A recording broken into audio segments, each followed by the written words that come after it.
اما بعد فقد قال الله تبارك وتعالى كما ورد في سورة لقمان اعوذ باللہ من الشیطان الرجیم بسم اللہ الرحمن الرحیم وَلَقَدْ آتَيْنَا لُقْمَانَ الْحِكْمَةَ أَنِ اشْكُرْ لِلَّهِ وَمَنْ يَشْكُرْ فَإِنَّمَا يَشْكُرُ لِنَفْسِهِ وَمَنْ كَفَرَ فَإِنَّ اللَّهَ غَنِيٌّ حَمِيدٌ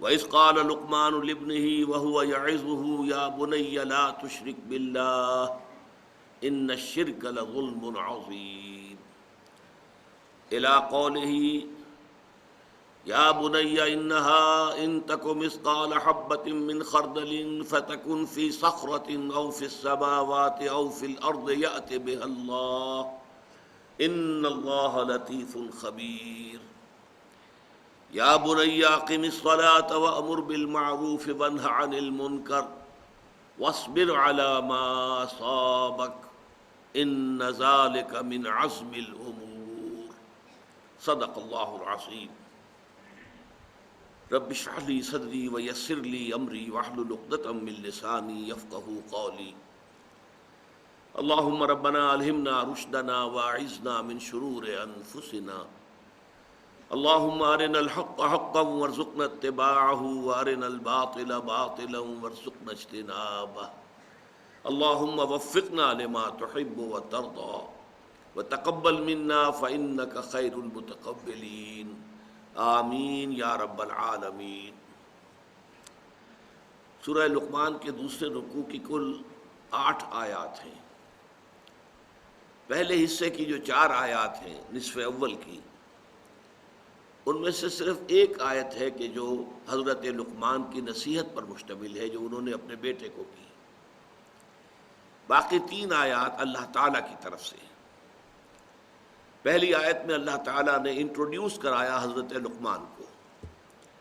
ہم نے لقمان کو حکمت اور دانائی عطا کی تھی کہ کر شکر اللہ کا، اور جو کوئی شکر کرتا ہے وہ اپنے ہی بھلے کو کرتا ہے، اور جو کفران نعمت کی روش اختیار کرتا ہے تو اللہ تعالیٰ تو غنی ہے، اسے کسی کے شکر یا کسی کی طرف سے کسی بھی طرح کے حمد اور ستائش کی کوئی حاجت نہیں۔ اس کے بعد پھر وہ نصیحت آئی جو یوں کہیے کہ 100 نصیحتوں کی ایک نصیحت ہے۔ وَإِذْ قَالَ لُقْمَانُ لِابْنِهِ وَهُوَ يَعِظُهُ يَا بُنَيَّ لَا تُشْرِكْ بِاللَّهِ، اور یاد کرو جب کہ کہا تھا لقمان نے اپنے بیٹے سے جب کہ وہ اس سے نصیحت کر رہے تھے، اور یہ نصیحت جیسا کہ میں عرض کر چکا ہوں ان کے انتقال کے وقت کی ہے، وصیت کے انداز میں۔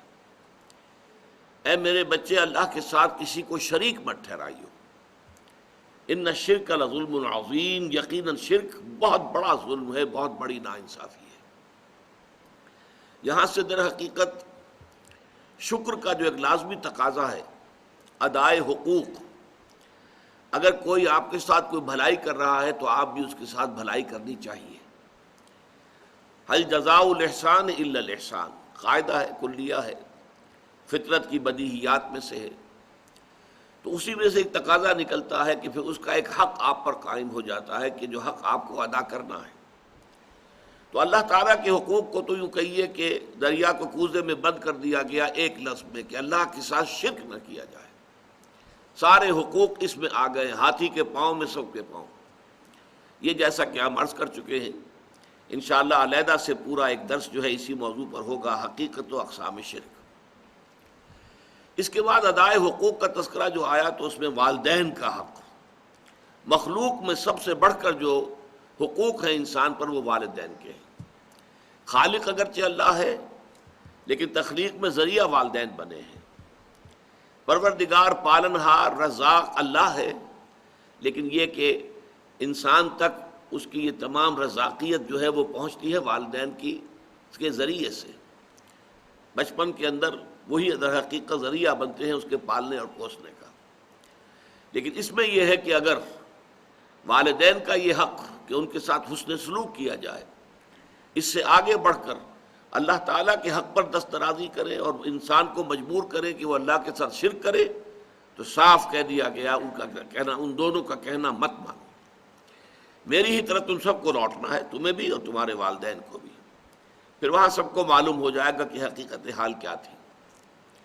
دنیا میں تمہیں ان کے ساتھ حسن سلوک تو ضرور کرنا چاہیے، لیکن یہ کہ اطاعت اور اتباع کا معاملہ در حقیقت والدین کے لیے نہیں ہے، بلکہ واتبع سبیل من اناب الیہ، پیروی کرو اس شخص کے راستے کی جس نے اپنا رخ میری طرف کر لیا۔ لہذا اس میں ہے در حقیقت دوسری ہدایت کے جو سامنے آ گئی۔ اب پھر حضرت لقمان کی نصائح کا سلسلہ شروع ہو رہا ہے۔ یہ پہلے نصف کی آخری آیت اور دوسرا نصف جو ہے اس کی چاروں آیات جو ہے مشتمل ہے حضرت لقمان کی نصائح پر۔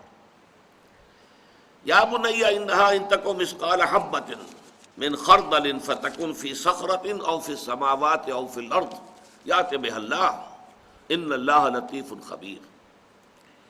اے میرے بچے، اگر ہو وہ، اور وہ سے مراد کیا ہے؟ انہا، یہ ہا جو ہے یہاں پر یہ ضمیر قصہ ہے، اس کا کوئی مرجع لفظاً موجود نہیں ہے کہ کس شے کی طرف یہ ضمیر اشارہ کر رہی ہے، یہ گویا کہ خود ایک امپلائڈ ہے، محمود ہے، یعنی نیکی یا بدی، انسانی عمل اگر ہو وہ ایک رائی کے دانے کے ہم وزن، انہا ان تکو مثقال حبۃ من خردل۔ اب ظاہر بات ہے کہ یہ جو تشبیہات دی جاتی ہیں تو یہ ہر زبان کے بولنے والے اپنے مشاہدے کے اعتبار سے تشبیہات اخذ کرتے ہیں۔ مثلا رائی کا دانہ بہت چھوٹی چیز ہے، تو جہاں کسی شے کے بارے میں کہنا وہ بہت چھوٹی چیز ہے تو اسی رائی کے دانے کے ساتھ جو ہے تشبیہ دی جائے گی۔ یا ایک اور ذریعہ تھا عرب میں، یہ جو کیڑیاں ہوتی ہیں چھوٹی چھوٹی، ان کے انڈوں سے جب بچے نکلتے ہیں وہ ایسے اتنے چھوٹے ہوتے ہیں کہ بمشکل دیکھے جا سکیں، دکھائی نہیں دیتے، ان کو ذر کہتے ہیں، اور اس ذر سے لفظ ذرہ بنا ہے۔ تو یہ لفظ جو آتا ہے سورۃ الزلزال میں، فَمَنْ يَعْمَلْ مِثْقَالَ ذَرَّةٍ خَيْرًا يَرَهُ وَمَنْ يَعْمَلْ مِثْقَالَ ذَرَّةٍ شَرًّا يَرَهُ۔ مثقال کا لفظ یہاں بھی آیا ہے وہاں بھی آیا ہے، ہم وزن ہونا۔ تو اگر نیکی یا بدی ذرے کے ہم وزن ہو یا رائی کے دانے کے ہم وزن ہو، فَتَكُنْ فِي صَخْرَةٍ، پھر خواہ وہ کسی چٹان میں ہو، کسی پہاڑ کی کوہ میں داخل ہو کر وہ عمل کیا گیا ہو، او فی السماوات، یا وہ آسمانوں میں ہو، فضا کی پہنائیوں میں یا خلا کی وسعتوں میں کہیں وہ عمل کیا گیا ہو، او فی الارض، یا زمین میں سرنگ لگا کر کئی گہرائی میں جا کر وہ کام کیا گیا ہو، یأت بہ اللہ، اللہ اسے لے آئے گا۔ لے آئے گا سے مراد کیا ہے؟ یعنی اللہ تعالیٰ اس کی جزا یا سزا دے گا، اس کا حساب کتاب ہوگا۔ اعمال انسانی جو ہے وہ ضائع ہونے والی شے نہیں۔ اب یہ دوسرا مسئلہ ہے حکمت کا جو یہاں زیر بحث آ رہا ہے۔ حکمت کے بارے میں جو پہلی نشست تھی اس رکوع کے بارے میں نے عرض کیا تھا، حکمت فطرت سلیمہ اور عقل سلیم کے امتزاج سے وجود میں آتی ہے۔ فطرت اپنی سلامتی پر برقرار ہو، کج نہ ہو گئی ہو، ٹیڑھی نہ ہو گئی ہو، پرورٹڈ نہ ہو گئی ہو، مسخ نہ ہو گئی ہو، اور عقل وہ بھی صحیح سمت میں سفر کر رہی ہو، عقل سلیم ہو، اس پر خواہشات کے پردے نہ پڑ گئے ہوں، شہوات نے کوئی پٹی نہ باندھ دی ہو، تعصب کی پٹی نہ بند گئی ہو، تو اب یہ فطرت سلیمہ اور عقل سلیم مل کر حکمت تک رسائی حاصل کریں گی۔ اب میں نے عرض کیا تھا کہ فطرت کا تقاضا کیا ہے؟ جذبہ شکر، تشکر، کہ اگر آپ کے ساتھ کوئی بھلائی کرے تو آپ کے دل میں اس کے لیے خاص قسم کا تشکر و امتنان کا جذبہ پیدا ہونا چاہیے۔ یہ فطرت ہے۔ نہیں ہوتا ہے تو اس کا مطلب ہے فطرت مسخ ہو گئی، فطرت کے سوتے خشک ہو گئے۔ آپ کو معلوم ہے کہ کنویں کے اندر پانی کے سوتے آتے ہیں، ادھر ادھر سے پانی آتا ہے، لیکن یہ کہ اگر سوتے ہی خشک ہو گئے ہوں تو پانی کہاں سے نکالیں گے آپ؟ تو فطرت کے سوتے خشک ہو گئے ہوں تو آدمی بے حس ہو جائے گا، ناشکرا ہوگا، اسے احساس ہی نہیں ہوگا کہ کسی نے اس کے ساتھ کوئی بھلائی کی ہے۔ فطرت اگر ہے تو شکر کا جذبہ لازماً پیدا ہوگا۔ اب عقل کا کام کیا ہے؟ وہ اپنے محسن حقیقی کو پہچانے، میرا اصل منعم کون ہے، اصل محسن کون ہے، میرا خالق کون ہے، میرا رب کون ہے۔ جیسے جیسے میں عرض کر چکا ہوں کہ انسان کے ذہن کا ارتقاء ہوتا ہے، اس کے شعور کا دائرہ وسیع ہوتا ہے، ابتدا میں وہ سمجھتا ہے میرے والدین ہی سب کچھ ہے، وہی پالتے پوستے ہیں، وہی میری تکلیف پر خود تڑپ اٹھتے ہیں، وہی میری ہر ضرورت پوری کرنے کے لیے ہر وقت تیار ہوتے ہیں، وہی مجھے ہر خطرے سے بچانے کے لیے ہر وقت آمادہ ہوتے ہیں، لہذا وہ جذبہ تشکر صرف ان کی ذات تک وہ مرکوز ہوتا ہے۔ پھر جیسے جیسے شعور کا دائرہ وسیع ہوتا ہے، کنبہ، قبیلہ، خاندان، ملک، قوم، پھر یہ پوری کائنات، یہ ہوائیں جو چل رہی ہیں اور یہ سورج کی جو تمازت اور حرارت ہے، ان سب سے ہماری فصلیں پکتی ہیں، بارشیں ہوتی ہیں۔ گویا کہ یہ ربوبیت کا ہمارا سب سے بڑا ذریعہ یہ ہے۔ یہی وجہ ہے کہ آپ کو معلوم ہے کہ پوری دنیا میں مشرکانہ نظام جہاں بھی رہے ہیں، سورج کو ایک بہت بڑے دیوتا کی صورت حاصل رہی ہے، اس کو حیثیت حاصل رہی ہے، سورج دیوتا۔ لیکن معلوم ہو گیا کہ ہماری تو ساری جو وجود ہے اس زمین میں بسنے والوں کا، اس کی ساری جو تقاضے ہیں وہ سورج کے ذریعے سے پورے ہوتے ہیں۔ اس کے بعد جیسا کہ میں نے عرض کیا تھا، ایک ابراہیمی چھلانگ اور ہے، وہ ابراہیمی چھلانگ جو سورہ انعام میں آئی ہے، انی وجہت وجہی للذی فطر السماوات والارض حنیفا وما انا من المشرکین۔ یہ ساری کائنات بھی جکڑی ہوئی ہے کسی ہستی کے قانون میں۔ وہ قانون کس نے بنایا ہے؟ وہ کوئی ایک ہستی ہے، بس میں نے اپنا رخ اس کی طرف کر لیا ہے۔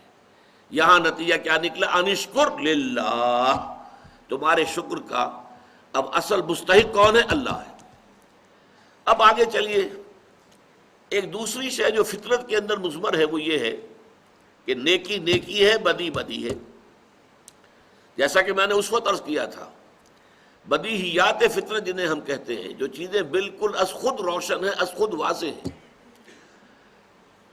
آفتاب آمد، دلیل آفتاب، سورج طلوع ہو گیا، اپنے وجود پر وہ خود دلیل ہے۔ اگر کوئی انکار کرے نہیں سورج نہیں، ثابت کرو کہ سورج ہے، وہ ثابت کرنے میں شکوک پیدا ہو جائیں گے، اس کے اندر یقین پیدا نہیں ہو سکتا، وہ تو خود بخود ظاہر ہے کہ سورج موجود ہے۔ اسی طریقے سے جو بدیہیات فطرت ہیں، کہ جو بالکل سیلف ایویڈنٹ چیزیں ہیں، ان کو ثبوت درکار نہیں ہوتا۔ اس کی طرح کی ایک شے یہ ہے کہ فطرت انسانی کے اندر یہ مورل لا یہ موجود ہے۔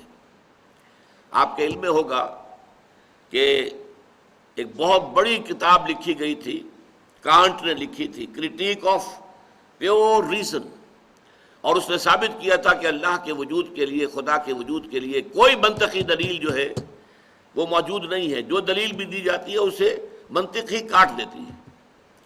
ان الحدید بالحدید یفلح، لیکن اس نے پھر بعد میں ایک اور کتاب لکھی۔ اب یہ بھی ہو سکتا ہے کہ وہ ماحول کے دباؤ کے تحت لکھی ہو کہ اس کے خلاف بڑے جذبات وہ پیدا ہو گئے کہ خدا کا تو اس نے انکار کر دیا گویا کہ۔ پھر اس نے لکھا ہے کرٹیک آف پریکٹیکل ریزن، اور کہا کہ پریکٹیکل زندگی کا جو ہمارا حصہ ہے عملی، اس کے لیے خدا کا ماننا ناگزیر ہے، لازمن ہے، اس لیے کہ مورل لا ودن، ہمارے اندر مورل لا وہ موجود ہے۔ The starry heavens above and the moral laws within, ہمارے سروں کے اوپر یہ جو ستاروں بھرا آسمان ہے، یہ اللہ کے وجود پر شاہد ہے۔ منطق سے ثابت نہیں ہوتا اللہ، لیکن اللہ تعالیٰ ان آیات کے حوالے سے ثابت ہوتا ہے۔ اور مورل لا ودن، یہ مورل لا کہ خیر خیر ہے، شر شر ہے، نیکی نیکی ہے، بدی بدی ہے، اچھائی اچھائی ہے، بھلائی بھلائی ہے، برائی برائی ہے۔ اس میں بھی اگر کوئی شخص ثابت کرنا کہ مطالبہ کرے، ثابت کرو، ثابت کرو کہ سچ بولنا اچھا ہے، ثابت کرو کہ جھوٹ بولنا برا ہے، تو اس بحث کے اندر تو الجھ تو جائیں گے، بات حل نہیں ہوگی۔ اس لیے کہ یہ چیزیں ہیں فطرت کی بدیہیات میں سے۔ اپنے سر ذرا جھکاؤ، اپنے دل کو ٹٹولو، اپنے باطن میں جھانکو، اپنے من میں ڈوب کر پا جا سراغ زندگی، اور اس کے بعد تمہیں اگر معلوم ہو کہ واقعی بات صحیح ہے، خیر خیر ہے، شر شر ہے، نیکی نیکی ہے، بدی بدی ہے۔ آج کل تو آپ کو معلوم ہے کہ ایک مقولہ عام بھی ہے، nothing is good or bad, only thinking makes it so۔ یہ بہت بڑا گویا کہ اخلاق کے تمام نظام کو تلپٹ کر دینے والا قول ہے۔ نہ کوئی خیر خیر ہے، نہ کوئی شر شر ہے، یہ تو ہمارے سوچنے سے ہم نے سوچ لیا کہ یہ خیر ہے، اور ہم نے سوچ لیا کہ یہ شر ہے، گویا کہ یہ سب کچھ ہماری سوچ کا نتیجہ ہے۔ معاذ اللہ، معاذ اللہ، یہ پورے نظام کو تلپٹ کر دینے والا اخلاقیات کی جو ہے جڑیں کھود دینے والی بات ہے، لیکن یہ اس وقت عام طور پر لوگوں کی زبان پر یہ جملہ ہوتا ہے، نتھنگ از گڈ اور bad, only thinking makes it سو.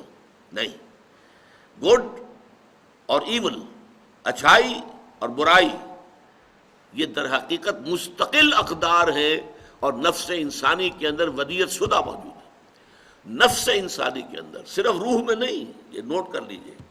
اس لیے کہ قرآن مجید کی ایک عظیم سورت جو ہے والشمس وضحاها، اس کا مرکزی مضمون یہ ہے وَنَفْسٍ وَمَا سَوَّاهَا فَأَلْهَمَهَا فُجُورَهَا وَتَقْوَاهَا قَدْ أَفْلَحَ مَنْ زَكَّاهَا وَقَدْ خَابَ مَنْ دَسَّاهَا. یہ مرکز ہے اس کا، یہ عمود ہے. شاہد ہے وہ نفس، یا قسم ہے اس نفس کی، اور جو اللہ نے اس کو بنایا، سنوارا، تسویہ کیا، اسے درست کیا، نک سک سے درست کیا، اور پھر اس میں الہامی طور پر فجور اور تقوی کا علم کہ یہ بات اچھی ہے، یہ بری ہے، یہ تقوی کی بات ہے اور یہ فجور اور فسوق کی بات ہے، یہ ہم نے الہامی طور پر ودیت کر دیا. اچھا، پہلی بات تو یہ ہو گئی، یہ تو ہے فطرت کی بات. اب عقل کی بات آتی ہے. اس میں عقل جو ہے وہ یہ دیکھتی ہے اس کائنات کے اندر اپنے مشاہدے کی بنیاد پر، اس پوری کائنات میں کوئی شے بیکار، بے مقصد، بے نتیجہ نہیں ہے. گھاس کے ایک تنکوں کے بھی آپ نہیں کہہ سکتے کہ یہ بیکار ہے. ہر شے کا اپنا ایک فنکشن ہے. یہ کیڑیاں جو ہیں یہ بھی کوئی فنکشن جو ہے وہ پورا کر رہی ہیں. ہر شے، ہر مخلوق، چھوٹی بڑی، ہر شے کا کوئی نہ کوئی جو ہے نتیجہ ہے، نتیجہ خیز ہے. کار عبث یہاں نہیں ہے. ربنا ما خلقت ھذا باطلا، پروردگار تو نے یہ سب کچھ بیکار پیدا نہیں کیا ہے.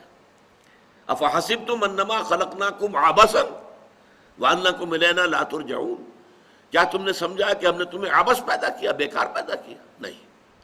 جب کائنات میں کوئی شے بیکار نہیں تو یہ نیکی اور بدی کا جو سلسلہ ہمارے اندر موجود ہے، اس کا نتیجہ ہمیں اس دنیا میں نکلتا نظر نہیں آتا.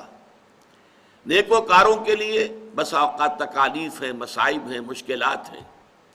سچ بولیے، ہو سکتا ہے کہ آپ کو جیل جانا پڑے، اور جھوٹ بولیں تو آپ اس جیل جانے سے بچ سکتے ہیں. آپ اگر کوئی کلمہ خیر کہتے ہیں، ہو سکتا ہے ریزنٹمنٹ ہو، شدید جو ہے آپ کے خلاف رد عمل آئے. اگر کسی کو کسی بات پر ٹوک دیتے ہیں، غلط بات پر، تو پھر تو یہ ہے کہ اپنی عزت بچا کر وہاں سے جانا شاید مشکل ہو جائے. اور دنیا کے اندر جن کے کوئی اسکروپلز نہیں ہے، کوئی اصول نہیں ہے، کوئی اسکروپلز نہیں ہے، کوئی اصول نہیں ہے، بلکہ یہ کہ داؤ جو لگ جائے، جس وقت لگ جائے، جس طور سے لگ جائے، داؤ لگاؤ. حلال حرام، غلط صحیح، جائز ناجائز، اس سے کوئی بحث نہیں. وہ عیش کر رہے، دندناتے پھر رہے ہیں. ان کی آج کل عزت بھی ہے. جانتے بھی ہیں کہ ان صاحب کے پاس جو رقم آئی ہے یہ سب کی سب سمگلنگ کی ہے، یا ان کے پاس جو دولت نظر آ رہی ہے یہ سب ہیروئن کی ٹریڈ کی ہے، لیکن پھر بھی عزت انہی کی ہے، سلام انہی کو کیا جاتا ہے. نیکوکاروں کے لیے یہاں پر 2 وقت کی سوکھی روٹی مشکل ہے. لہذا معلوم ہوا کہ اس اعتبار سے، مورل لا کے اعتبار سے یہ دنیا نامکمل ہے. فزیکل لا کے اعتبار سے یہ مکمل ہے. آپ سنکھیا کھائیں گے مر جائیں گے، لیکن آپ کسی یتیم کا مال ہڑپ کر جائیں گے کچھ بھی نہیں ہوگا. معلوم ہوا مورل لا یہاں افیکٹو نہیں ہے، نتیجہ خیز نہیں ہے، اس کے نتائج نہیں نکل رہے. حالانکہ عقل کا تقاضا یہ ہے کہ گندم از گندم بے رویت، جو سے جو، گندم سے گندم پیدا ہونی چاہیے، جو سے جو پیدا ہونی چاہیے. یہ کیسے ہو گیا کہ بھلوں کے لیے تکالیف اور مصائب، مصیبتیں، اور جو کسی بھی اخلاقی اصول کے پابند نہیں، ان کے لیے عیش، آرام، ان کے لیے دنیا میں عزت، وقار، سربلندی. یہ کیوں ہے؟ یہ کیسے ہے ایسا؟ واقعہ یہی ہے. لہذا کوئی اور دنیا ہونی چاہیے جس میں اس مورل لا کے تقاضے پورے ہوں. یہ ہے وہ سارا فطرت اور منطق کا اور عقل کا ارتباط جس سے معاد کا تصور ابھرتا ہے کہ یہ دنیا جو ہے فزیکل لاز کے اعتبار سے مکمل ہے، نتیجہ خیز ہے. فزیکل لاز، آپ انگارہ رکھیے اپنی زبان پر، زبان جل جائے گی. آپ نے جھوٹ بولا، جھوٹی قسم کھائی، زبان پہ چھالا تک نہیں نکلے گا. پھر وہی بات میں دہرا رہا ہوں، فزیکل لاز کے اعتبار سے دنیا مکمل، اس کے نتائج ظاہر ہو جاتے ہیں. لیکن مورل لاز کے اعتبار سے نامکمل. لہذا کوئی اور عالم ایسا ہونا چاہیے کہ وہ اللہ کہ جو عادل ہے، قائم بالقسط ہے، جو انصاف کرنے والا ہے، وہ در حقیقت پھر ہر ایک کو جو اس کا حق ہے حق بحقدار رسید والا معاملہ کرے، نیکوکاروں کو وہاں پر بدلہ ملے، ان کے لیے خلعتیں ہیں اور ان کو جنتوں کے اندر رکھا جائے. لیکن یہاں پر آپ دیکھیں گے، نوٹ کیجئے، چونکہ میں نے یہ بیان کیا تھا کہ حضرت لقمان نہ نبی تھے نہ نبی کے پیروکار تھے، لہذا یہاں پر معاد کا جو بنیادی فلسفہ ہے وہ تو آ گیا ہے، لیکن معاد کے ضمن میں بعث بعد الموت، حشر و نشر، حساب اعمال، پل صراط، جنت اور دوزخ، اس کا کوئی ذکر نہیں ہے. اس لیے کہ یہ چیزیں وہ ہیں جو نبوت کے ذریعے معلوم ہوتی ہیں، یہ صرف عقل سے معلوم نہیں ہو سکتی.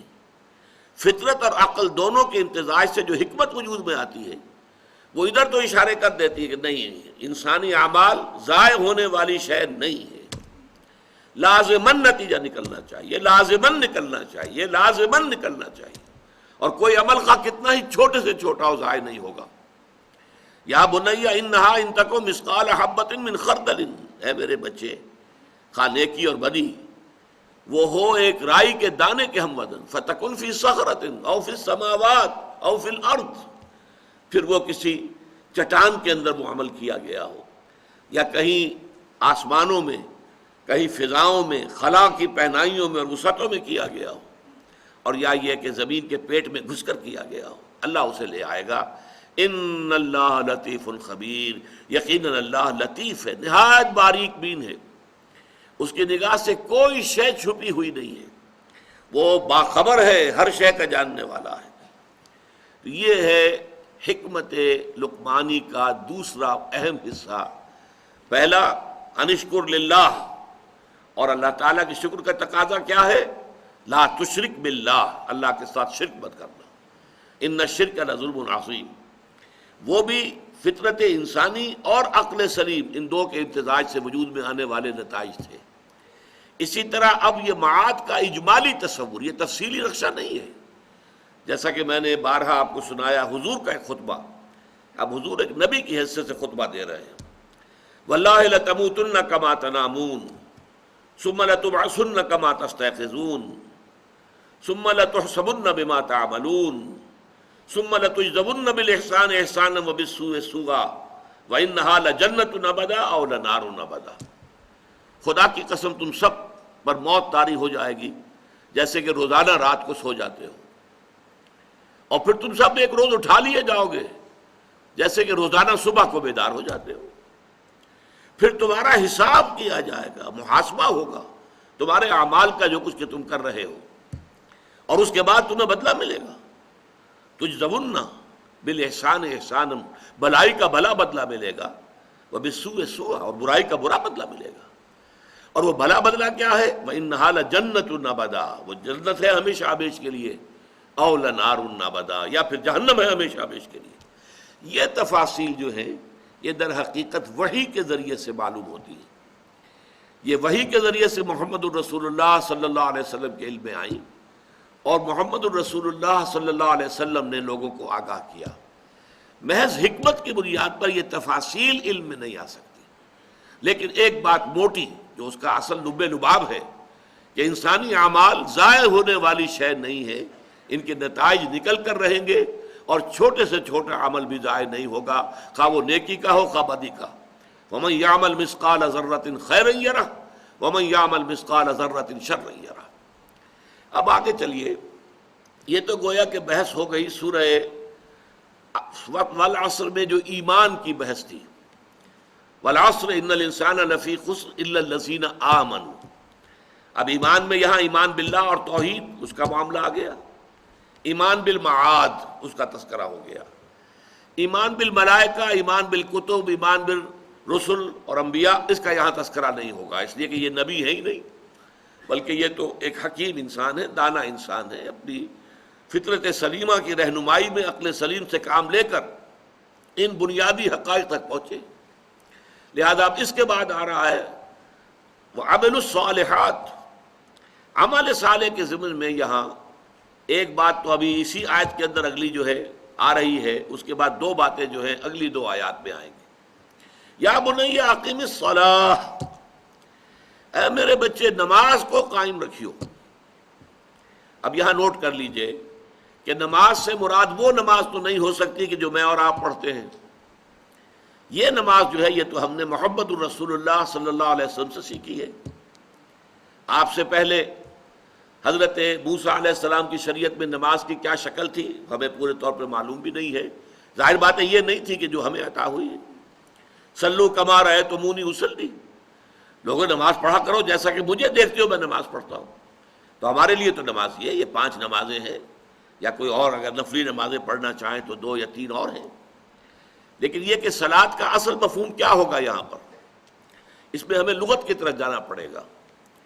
صلاۃ لغت کے اعتبار سے 2 بنیادی مفہوم میں پر حاوی ہے یہ لفظ۔ ایک ایقاد النار، آگ جلانا، حرارت پیدا کرنا، اسی سے لفظ بنا ہے اصطلاح توئے کے ساتھ۔ ویسے باب افتعال ہے لیکن صاد کی مناسبت سے تا جو ہے وہ طا میں بدل گیا ہے، اصطلاح تاپنا۔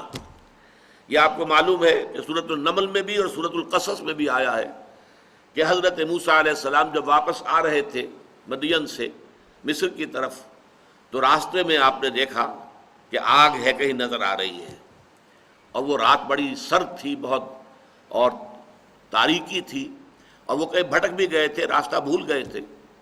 تو انہوں نے اپنے اہل خانہ سے کہا، اہلیہ بھی تھی، 4 بچے بھی ساتھ تھے، ان کو لے کر جا رہے تھے واپس، کہ آپ یہاں رکیے، مجھے آگ نظر آئی ہے، انی آنست نارا لعلی آتوکم بہا بخبر او قبس، ہو سکتا ہے کہ میں تمہارے لیے وہاں سے کوئی انگارہ لے آؤں، کوئی چنگاری لے آؤں، لعلکم تسطلون، تاکہ تم تاپ سکو، حرارت حاصل کر سکو۔ تو ایقاد النار، آگ جلانا تاکہ حرارت حاصل کی جا سکے، گرمی حاصل کی جا سکے، یہ ایک بنیادی مفہوم ہے صلاح کا۔ دوسرا مفہوم ہے جس پر کہ اجماع ہے اہل لغت کا، کہ صلاح کا لفظ آتا ہے دعا کے لیے، دعا اور مناجات اور تبریک اور تمجید، ان دونوں میں رشتہ کیا ہے کہ دعا کے ذریعے سے، اس لیے کہ صلاۃ ہماری جو ہے اس میں آپ کو معلوم ہے کہ اصل اس کا مرکزی جو جز ہے، بلکہ کئی جزء لا یلفق ہے، وہ سورہ فاتحہ ہے۔ وہ کیا ہے؟ دعا ہے۔ لا صلاۃ لمن لم یقرأ بفاتحۃ الکتاب، حضور نے فرمایا جس شخص نے سورہ فاتحہ کی تلاوت نہیں کی اس کی کوئی نماز نہیں ہوئی۔ یہ دوسرا مسئلہ ہے اختلافی، کہ جب آپ امام کے پیچھے نماز پڑھ رہے ہیں تو آیا آپ کو بھی پڑھنی چاہیے یا نہیں سورہ فاتحہ، یا امام کی قرأت ہی وہ آپ کے لیے بھی کفایت کر جائے گی؟ اس میں مختلف آراء ہیں، لیکن وہ ہمارا اس وقت کا موضوع نہیں ہے۔ لیکن یہ سب کے نزدیک طے شدہ ہے، متفق علیہ ہے، کہ نماز کا جزو لا ینفق سورہ فاتحہ ہے۔ بلکہ ایک حدیث قدسی میں تو کہا گیا ہے کہ یہی اصل نماز ہے۔ حضرت ابو ہریرہ سے مسلم شریف میں روایت ہے کہ اللہ تعالیٰ فرماتے ہیں، قسمت الصلاۃ بینی و عبدی نصفین، میں نے صلاۃ کو اپنے اور اپنے بندے کے درمیان آدھا آدھا تقسیم کر لیا ہے۔ اور اس کے بعد تفصیل آتی ہے، بندہ جب کہتا ہے الحمدللہ رب العالمین، اللہ فرماتے ہیں کہ میرے بندے نے میری ثنا کی، اثنا علیہ عبدی، اور جب بندہ کہتا ہے الرحمن الرحیم مجدنی عبدی، میرے بندے نے میری بزرگی بیان کی۔ اس طریقے سے گویا کہ ہر ٹکڑے کے ساتھ جواب آتا ہے۔ اور لیکن یہ کہ آخری حصہ جو ہے اہدنا الصراط المستقیم صراط الذین انعمت علیہم غیر المغضوب علیہم ولا الضالین، اللہ فرماتا ھذا لعبدی ولعبدی ما سأل، یہ میرے بندے کا حصہ ہے اور میں نے اپنے بندے کو دیا جو اس نے مانگا۔ تو قسمت الصلاۃ بینی و بین عبدی نصفین میں پھر پوری شرح جو ہے وہ سورہ فاتحہ کی، اور سورہ فاتحہ دعا ہے۔ تو صلاۃ کے یہ 2 مفہوم ہیں، ان کے درمیان ربط کیا ہے اس کو سمجھنا چاہیے۔ در حقیقت انسان کی روح اور ذات باری تعالی، ان کے مابین ایک ربط اور تعلق قائم رہنا چاہیے، غیر مرئی نظر نہیں آتا، لیکن یہ روح انسانی چونکہ اللہ تعالیٰ ہی کی طرف سے ودیت کی گئی ہے، بلکہ اسے اللہ نے اپنی ذات کی طرف نسبت دی ہے۔ یہ سلونک عن الروح قل الروح من امر ربی، تو ہر روح کا تعلق ذات باری تعالیٰ کے ساتھ ہے، جس کے لیے کہ میں سادہ سی ایک تشبیہ دیا کرتا ہوں، جیسے کہ سورج اور اس کی کرنیں، کروڑ میل چلی آئی ہے کرن، زمین تک پہنچ گئی، لیکن سورج سے اس کا رشتہ نہیں ٹوٹتا، سورج سے تعلق برقرار ہے، چاہے یہاں آ گئی ہے کروڑوں میل سفر کر کے۔ اسی طریقے سے روح انسانی کا تعلق جو ہے ذات باری تعالیٰ کے ساتھ ہے، البتہ غفلت کی وجہ سے یوں سمجھیے کہ یہ تعلق ٹھنڈا پڑ جاتا ہے، اس کے اندر وہ حرارت نہیں رہتی، وہ گرم جوشی نہیں رہتی، وہ محبت اور عشق خداوندی کی گرمی جو ہونی چاہیے۔ شاد باد ہے عشق خوش سودائے ماں، اے طبیب جملہ علت ہائے ماں۔ یہ مولانا روم فرما رہے ہیں کہ میرے تو تمام بیماریوں کا جو اصل طبیب ہے، معالج ہے، وہ عشق خداوندی، اللہ کی محبت۔ اور علامہ اقبال نے بھی بہت خوب کہا ہے کہ عقل و دل و نگاہ کا مرشد اولی ہے عشق، عشق نہ ہو تو شرع و دین بت قدے تصورات۔ یہ تمام جو ہے روح جو ہے وہ اللہ کی محبت ہے، جس کو کہا گیا ہے کہ والذین آمنوا اشد حبا للہ، وہ لوگ جو واقعتاً صاحب ایمان ہوتے ہیں وہ شدید ترین محبت کرتے ہیں اللہ تعالیٰ کی ذات کے ساتھ۔ یہ محبت کا رشتہ جب تک استوار نہ ہو، یہ اس میں حرارت موجود نہ ہو، تو چاہے انسان نماز بھی پڑھ رہا ہے، سب کچھ کر رہا ہے، لیکن یہ رسومات بن کر رہ جاتی۔ نماز و روزہ و قربانی و حج یہ سب باقی ہے، تو باقی نہیں ہے۔ اندر سے وہ شے نکل گئی، عشق کی تیغ جگردار اڑا لی کس نے؟ یہ اندر سے جب وہ عشق کی تیغ نکل گئی تو جیسا کہ کہا اقبال ہی نے کہ شوق اگر تیرا نہ ہو میری نماز کا امام، میرا قیام بھی حجاب میرا سجود بھی حجاب۔ ہو تو رہی ہے اٹھک بیٹھک، مشقت ہو رہی ہے، لیکن وہ شوق، وہ محبت، وہ اللہ تعالیٰ کی ذات کے ساتھ انس، وہ اگر نہیں ہے تو ٹھیک ہے، ثواب تو ملے گا۔ آپ نے محنت کی ہے، آپ نے وقت نکالا ہے، آپ نے اس کے لیے جو ہے اپنی مصروفیات کو پیچھے ڈال کر اور آپ نے نماز کے لیے حاضری دی ہے، مسجد میں آئے تو ثواب ملے گا، لیکن وہ نماز کی اصل روح نہیں ہے۔ تو یہاں جو کہہ رہے ہیں حضرت لقمان اپنے بیٹے سے کہ اللہ کو پہچان لینا کافی نہیں ہے، اللہ کے ساتھ ایک مسلسل، اب جس کے لیے میں لفظ استعمال کر رہا ہوں ہاٹ لائن جو آج کل استعمال ہوتی ہے، جب تک ایک ہاٹ لائن برقرار نہیں رہے گی، اسی لیے وہ حرارت کے لیے لفظ آیا صلاۃ۔ صلاۃ وہ ہے در حقیقت جو اپنی روح کے اعتبار سے بندے اور رب کے درمیان ایک ہاٹ لائن کا یعنی ایک کام کرنے والی شے ہے۔ اسی لیے فرمایا گیا صلاۃ و معراج المومنین، یہ نماز جو ہے اہل ایمان کے لیے معراج کے حق میں ہے، معراج کے درجے میں ہے۔ معراج میں مکالمہ ہوا تھا اور یہی مکالمہ نماز میں ہوتا ہے، میں ابھی آپ کو سنا چکا ہوں۔ بندہ کہتا ہے الحمدللہ رب العالمین، اللہ فرماتا ہے حمدنی عبدی، میرے بندے نے میری حمد کی۔ بندہ کہتا ہے الرحمن الرحیم، اللہ فرماتے مجدنی عبدی، میرے بندے نے میری بزرگی بیان کی۔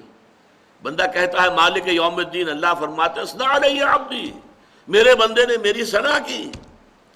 پھر بندہ کہتا ہے ایاک نعبد و ایاک نستعین، تو اللہ فرماتا ھذا ما بینی و بین عبدی، یہ ایک معاہدہ ہے میرے اور میرے بندے کے درمیان، بھلے عبدی ما سال، بندہ کہہ رہا ہے میں تیری ہی بندگی کروں گا اور کرتا رہوں گا، اور میں تجھ ہی سے مدد مانگتا ہوں اور مانگتا رہوں گا۔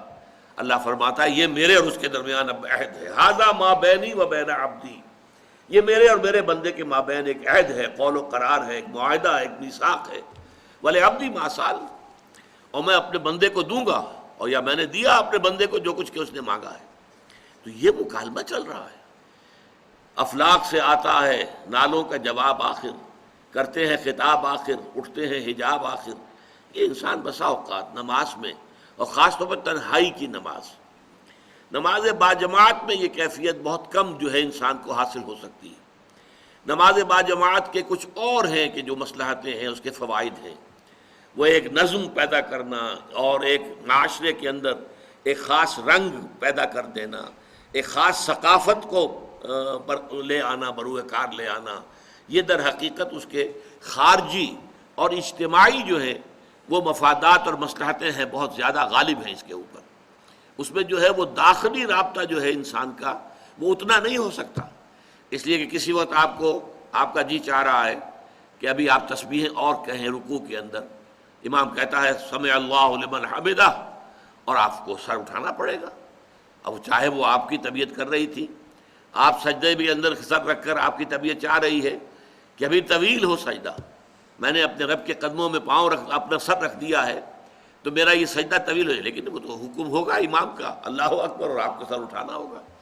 تو وہاں ڈسپلن، نظم، اجتماعیت، تنظیم، معاشرے کی ایک ثقافت، ایک خاص رنگ، یہ اس کی برکات اجتماعی جو ہیں وہ زیادہ پیش نظر ہیں باجماعت نماز میں اور فرض نماز میں۔ یہ جو چیزیں جو میں گنوا رہا ہوں یہ نفلی نمازوں میں ہوتی ہیں، انفرادی، انسان اکیلا ہو، تنہا ہو اور کوئی اس کے آگے پیچھے موجود نہ ہو، دائیں بائیں موجود نہ ہو، کوئی دیکھنے والا نہ ہو، اس وقت جو ہوتا ہے براہ راست اللہ تعالیٰ کے ساتھ۔ اسی لیے ضمن میں تہجد کی نماز جو ہے اصل اہمیت اس کی ہے کہ اس وقت انسان جو ہے، انسان کے اور اللہ کے درمیان پھر کوئی چیز وہ جو ہے حائل نہیں ہے، کوئی درمیان میں جو ہے حارج نہیں ہے، بلکہ یہ کہ براہ راست جیسا کہ سورہ مزمل میں فرمایا ان ناشئۃ اللیل ہی اشد وطئا واقوم قیلا، جو بات کہی جاتی ہے وہ سیدھی جاتی ہے، سیدھا کلام جاتا ہے۔ تو یا بنی اقم الصلاۃ وامر بالمعروف وانہی عن المنکر، اس میں ایک نقطہ اور سمجھ لیجئے کہ ایک ہے لفظ مسلین، قرآن مجید میں یہ صرف ایک جگہ پر مقام مدح میں آیا ہے، لیکن اکثر جگہوں پر جو ہے یہ ذم میں آتا ہے۔ فویل للمصلین الذین هم عن صلاتهم ساہون، تو ہلاکت اور بربادی اور تباہی ہے ان نمازیوں کے لیے کہ جو اپنی نمازوں سے غافل ہیں۔ اب یہ غفلت دونوں طرح کی ہے، ایک تو یہ کہ آپ اس کی پابندی نہیں کر رہے، آپ بر وقت ادا نہیں کر رہے، آپ کی زندگی کا وہ در حقیقت دھرا نہیں بنا ہے کہ اسی کے گرد زندگی گھوم رہی ہو، نماز باجماعت کا ادا نہیں کر رہے۔ ایک یہ کہ نماز پڑھتے ہوئے آپ اس سے غافل ہیں، نماز پڑھ رہے ہیں لیکن دل جو ہے کہیں اور ہے، ذہن میں کچھ اور حساب کتاب چل رہا ہے، کوئی اور چیزیں ہیں، کوئی اور خیالات ہیں جن کا تاتا پتا ہوا ہے۔ تو فویل للمصلین الذین هم عن صلاتهم ساہون، لیکن یہ جو اقامت الصلاۃ ہے، اقیم الصلاۃ، نماز قائم کرو، یہ در حقیقت اس سے بہت زیادہ اس کے اندر بلاغت ہے، بہت مفہوم اس کے اندر، یہ پورا نظام اس کا قائم رکھو۔ یہ گویا کہ ہماری زندگی کی، اور اس وقت واقعتاً جو لوگ نماز کا کسی درجے میں بھی حق ادا کرتے ہیں، ان کا پورا جو 24 گھنٹے کا نظام ہے وہ نمازوں کے حوالے سے ان کا سارا جو نظم الاوقات ہے وہ بنتا ہے۔ کسی کو وقت دینا ہے ملاقات کے لیے تو فلاں نماز کے بعد، کہیں جانا ہے تو فلاں نماز کے بعد، اس لیے کہ ایسا نہ ہو کہ وہ نماز جو ہے باجماعت اس میں کوئی خلل واقع ہو جائے۔ لیکن یہ ہوتا ہے کب؟ جبکہ اس کی پوری پابندی کی جا رہی ہے۔ تو یہ ہے اقامت الصلاۃ، نماز قائم کرنا۔ امام راغب نے ایک روایت نقل کی ہے لیکن حوالہ نہیں دیا ہے، ان المصلین کثیر والمقیمین لہا قلیل، نماز پڑھنے والے تو بڑی تعداد میں ہیں لیکن نماز کو قائم رکھنے والے، قائم کرنے والے بہت کم تعداد میں ہیں۔ تو نماز پڑھنا اور ہے اور نماز کا قائم رکھنا اور ہے۔ تو یا بنی اقم الصلاۃ وامر بالمعروف وانہی عن المنکر، نیکی کا حکم دو، بدی سے روکو۔ اب یہ امر بالمعروف اور نہی عن المنکر ایک نئی اصطلاح ہے جس سے کہ ہم اس وقت جو ہے متعارف ہو رہے ہیں۔ سورۃ العصر میں کیا آیا تھا؟ وَتَوَاصَوْا بِالْحَقِّ، إِلَّا الَّذِينَ آمَنُوا وَعَمِلُوا الصَّالِحَاتِ کے بعد وَتَوَاصَوْا بِالْحَقِّ، وہ حق کی باہم ایک دوسرے کو وصیت کریں، تاکید کریں، حق کا بول بالا کریں، حق کی پرچار کریں، حق کو عام کریں، حق کو پھیلائیں۔ یہاں اس کے لیے اب ایک اصطلاح آ گئی ہے، اور اس لیے میں عرض کر رہا ہوں یہ قرآن مجید کی اہم اصطلاحات میں سے، اس لیے کہ یہ لفظ جو ہے قرآن مجید میں 10 مرتبہ جوڑے کی شکل میں آیا۔ یہ جوڑا ہے، امر بالمعروف نہی عن المنکر، یہ دونوں ساتھ جڑے ہوئے۔ اس لیے کہ ہمارے ہاں بعض لوگ ایسے بھی ہیں کہ جنہیں ایک خیال ہو گیا ہے، غلط یہ لاحق ہو گیا ہے کہ لوگوں پر خام خواہ ان کے غلط کاموں پر تنقید کرنے کا، ٹوکنے کا کوئی فائدہ نہیں ہے، اس سے وہ آپ سے متنفر ہو جائیں گے، پھر وہ آپ کی بات بھی نہیں سنیں گے۔ اس سے بہتر یہ کہ بس بھلائی کی تلقین کرتے رہو، کرتے رہو، کرتے رہو، کرتے رہو، بھلائی کی طرف آئیں گے تو خود بخود برائیاں چھٹ جائیں گی، ختم ہو جائیں گی۔ لیکن یہ فلسفہ بنیادی طور پر حکمت خداوندی کے خلاف ہے۔ اگر ایسا ہی ہوتا تو قرآن مجید میں 10 مرتبہ یہ اصطلاح جوڑے کی شکل میں نہ آتی، 10 مرتبہ۔ اس لیے میں زور دے کر کہہ رہا ہوں کہ اس کو اچھی طرح سمجھیے کہ یہ اصطلاح ہے، نیکی کا حکم دینا، بدی سے روکنا۔ اب یہاں بھی وہ فطرت کی بات آ جائے گی تیسرے درجے میں۔ یہاں نیکی کا لفظ نہیں آیا، معروف کا لفظ آیا ہے۔ معروف کسے کہتے ہیں؟ فطرت کے نزدیک پہچانی ہوئی شے، فطرت جسے پہچانتی ہے کہ یہ اچھی ہے۔ معرفت کے معنی پہچان ہے، فطرت کے اندر جو ہے یہ معرفت اور یہ پہچان، یہ ودیعت شدہ ہے۔ فطرت سرٹیفائی کرتی ہے کہ ہاں یہ کام اچھا ہے، اور فطرت جو ہے وہ فیصلہ کرتی ہے کہ نہیں یہ برا ہے، اس سے اباح کرتی ہے فطرت۔ برائی سے فطرت انسانی جو ہے اگر وہ اپنی صحت پر برقرار ہے، پھر میں عرض کروں گا، جو میں بار بار دہراتا ہوں، فطرت مسخ بھی ہو جاتی ہے۔ غلط کام کرتے کرتے کرتے کرتے کرتے فطرت مسخ ہو جاتی ہے، روح مر جاتی ہے۔ جیسے کہ حضور نے فرمایا مثال دے کر کہ اگر ایک شخص کوئی برا کام کرتا ہے تو اس کے دل کے اوپر ایک سیاہ داغ پڑ جاتا ہے۔ اب اگر وہ توبہ کرتا ہے تو داغ دھل جائے گا، لیکن نہیں کرتا، پھر کرتا ہے برا کام، پھر ایک داغ اور پڑ جائے گا، پھر کرتا ہے پھر داغ، پھر کرتا ہے پھر داغ، ہوتے ہوتے پورا دل سیاہ ہو جاتا ہے۔ اور پھر آپ نے اپنی مٹھی بند کر کے یوں دکھایا، پھر دل اس طرح بند ہو جاتا ہے، یعنی اب اس میں کوئی خیر داخل نہیں ہو سکتا۔ اور اسی پر پھر ہوتا ہے جیسے تھیلی کو بند کرنے کے بعد مہر لگائی جاتی ہے، خط کو بند کرنے کے بعد اس کے اوپر مہر لگائی جاتی ہے، ایسے ہی ختم اللہ علی قلوبہم وعلی سمعہم وعلی ابصارہم غشاوہ، اس کے بعد دلوں کے اوپر مہر کر دی جاتی ہے۔ تو یہ کیفیت جو ہے یہ ہے فطرت کے مسخ ہو جانے کا وہ مرحلہ، کہ جس میں اب فطرت مسخ ہو گئی، ضمیر مر گیا، روح مردہ ہو گئی۔ لیکن اس سے پہلے پہلے جب تک کہ ضمیر زندہ ہے، روح میں ابھی زندگی ہے، اے دل زندہ تو نہ مر جائے، مجھے یہ ڈر ہے دل زندہ تو نہ مر جائے، کہ زندگانی عبارت ہے تیرے جینے سے۔ تو دل جب تک زندہ ہے اور جب تک کہ انسان کا ضمیر جو ہے وہ برقرار ہے، تو وہ پہچانتا ہے کہ ہاں یہ اچھی شے ہے۔ اس پہچان کے لفظ کو معروف، پہچانی شے، جانی پہچانی شے۔ اچھا، اس میں بھی دیکھیے ایک بڑی پیاری حدیث ہے۔ حضور نے فرمایا الاسم ما حاک فی صدرک وکرہت ان یطلع علیہ، گناہ یہ ہے کہ جس پر تمہارے دل میں خلجان پیدا ہو جائے کہ یہ میں نے کیا کر دیا، یہ تو مجھے نہیں کرنا چاہیے تھا۔ ما حاک فی صدرک، تمہارے دل کا اطمینان جو ہے وہ منتشر ہو جائے، اس میں بے چینی پیدا ہو جائے، خلجان پیدا ہو جائے۔ وَكَرِهْتَ أَن يُطَّلَعَ عَلَيْهِ، اور تم اسے ناپسند کرو کہ لوگوں کے علم میں آئے کہ اس نے یہ کام کیا ہے۔ اب یہ گویا کہ دونوں اعتبارات سے، انفرادی سطح پر بھی فطرت انسانی جو ہے وہی طے کرے گی کہ کیا اچھائی ہے کیا برائی ہے۔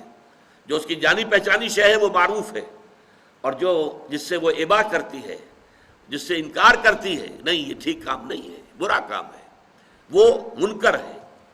اور اجتماعی سطح پر بھی ایک معاشرہ جو صحیح بنیادوں پر استوار ہو چکا ہو، اس معاشرے میں آپ کو یہ شکل نظر آئے گی کہ معاشرے کے اندر نیکی کا ایک تصور قائم ہوگا، اور آپ نہیں چاہیں گے، اگر آپ سے کوئی غلط کوئی حرکت سرزد ہو گئی ہے تو آپ چاہیں گے لوگوں کی نگاہ میں نہ آئے، کیونکہ لوگوں کا فیصلہ بحیثیت مجموعی درست ہوگا اس کے بارے میں۔ تو گویا کہ یہ ووٹ آف کانفیڈنس ہے in the human nature as well as human society. انسانی معاشرہ بھی صحیح حکم لگاتا ہے، خیر کو خیر اور شر کو شر کہتا ہے۔ وَكَرِهْتَ أَن يُطَّلَعَ عَلَيْهِ، یہ موضوع انشاءاللہ اگلے نشست میں جاری رہے گا۔ بارک اللہ لی ولکم فی القرآن العظیم ونفعنی وإیاکم بالآیات والذکر الحکیم۔